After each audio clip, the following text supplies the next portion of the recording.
Club sandwich बनाएंगे बहुत आसान तरीके से। 3 उबले हुए अंडे हम इसको मैश कर देंगे।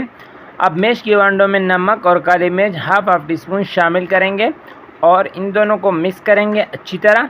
अब बारी आती सब्ज़ी की, तो बंद गोभी बारीक कटी हुई डाल लेंगे और यहाँ पर इसको मिक्स करके तो टमाटर और खीरा डाल लेंगे। ठीक है, 1 खीरा और 1 टमाटर।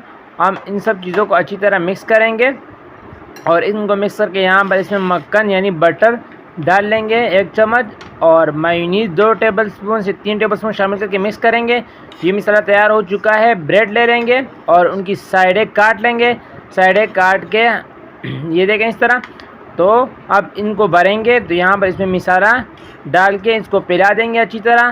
तो यहाँ पर जब फैल जाए तो इसको कटिंग करेंगे। ये देखें आराम से कटिंग कर लेते हैं बहुत आसान तरीके से। तो ये देखें हमारे सैंडविच जो तैयार हो चुके हैं। तो पसंद आए तो लाइक करना, चैनल को सब्सक्राइब करना।